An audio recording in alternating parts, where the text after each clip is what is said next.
March 6 കൊച്ചിയിൽ ഒരത്ഭുതം സംഭവിക്കും.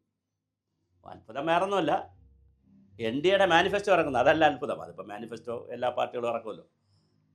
കൊച്ചിയിലെ മതമേലധ്യക്ഷന്മാരുമായി ഇന്നലെ കിരൺ റിജ്ജു തുടങ്ങി വെച്ച ചർച്ചയുടെ ബാക്കി ചർച്ച, അത് സീറോ മലബാർ സഭയാവട്ടെ, ഓർത്തഡോക്സ് സഭയാവട്ടെ, മലങ്കര സഭയാവട്ടെ, പിന്നെ ലത്തിൻ കത്തോലിക്കക്കാരാകട്ടെ, ഇന്നലെ തുടങ്ങി വെച്ച കിരൺ റിജ്ജു തുടങ്ങി വെച്ച ചർച്ചയുടെ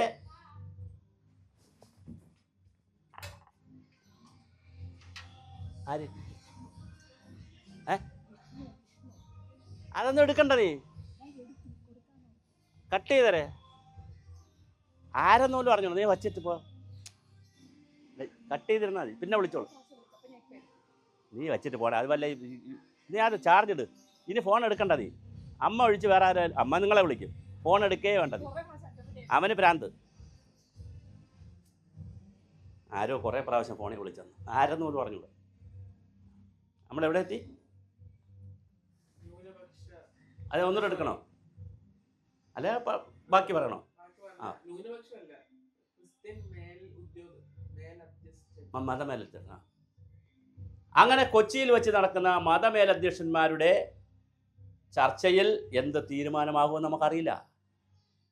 മോദിയാണ് നേരിട്ട് വരുന്നത്. മാർച്ച് 6-നാണ് മാനിഫെസ്റ്റോ ഇറക്കലുണ്ട് കൊച്ചിയിൽ.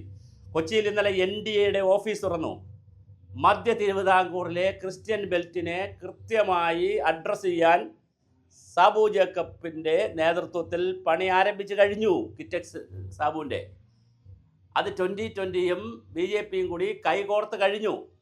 ഹിന്ദു വിഭാഗത്തിൽ മാത്രമല്ല കോൺസെൻട്രേഷൻ, ക്രിസ്ത്യൻ വിഭാഗത്തെ കൂടി കോൺസെൻട്രേറ്റ് ചെയ്തുകൊണ്ട് ക്രിസ്ത്യൻ വിഭാഗത്തിൽ നിന്ന് കൃത്യമായ വോട്ട് കൊണ്ടുവരുന്നതിനുള്ള അതിന്യൂനപക്ഷ ബില്ല് വരുന്നു. അതിൻ്റെ ഗുണം കിട്ടുന്നത് ക്രിസ്ത്യാനികൾക്കും സിഖുകാർക്കും അടക്കമുള്ള വിഭാഗത്തിനായിരിക്കും. മുസ്ലിങ്ങൾക്ക് അതിനകത്ത് ബില്ല് കിട്ടത്തില്ല. അത് കഴിഞ്ഞാൽ വളരെ കൃത്യമായി ഈ സഭകളെ കൂടെ നിർത്താനുള്ള ശ്രമമാണ് നടക്കുന്നത്. സ്ഥാനാർത്ഥി ലിസ്റ്റിലും കുറേയധികം ക്രിസ്ത്യാനികൾ കയറാനുള്ള എല്ലാ സാധ്യതയുമുണ്ട്. ജോർജ് കുര്യൻ ഇപ്പോൾ തന്നെ മന്ത്രിയാണ്. അൽഫോൺസ് കണ്ണന്താനം ഇപ്പോഴുണ്ട്. ജേക്കബ് തോമസ് ഉണ്ട്. ഒത്തിരി ക്രിസ്ത്യൻ ആളുകളെ BJP കൊണ്ടുപോയിട്ടുമുണ്ട്. ഇതെല്ലാം കൂടി ഈ തെരഞ്ഞെടുപ്പിനെ ബാധിക്കാനുള്ള എല്ലാ സാധ്യതയുമുണ്ട്. മധ്യ തിരുവിതാംകൂർ അല്ലെങ്കിൽ മധ്യ കേരളത്തെ, കോട്ടയം, എറണാകുളം, തൃശ്ശൂരൊക്കെ അടക്കം വരുന്ന ഇടനാട്ടിലുള്ള മധ്യ കേരളത്തിലുള്ള പ്രദേശത്തെ മിഡിൽ കേരളയെ കൈകാര്യം ചെയ്യാൻ BJP തീരുമാനിച്ചിരിക്കുകയാണ്. അതിൻ്റെ സ്ട്രാറ്റജികൾ അവർ വർക്കൗട്ട് ചെയ്തിട്ടുണ്ട്. തീർച്ചയായും അത് വലിയ മാറ്റമായിരിക്കും കേരളത്തിൽ BJPക്ക് ഉണ്ടാക്കുക.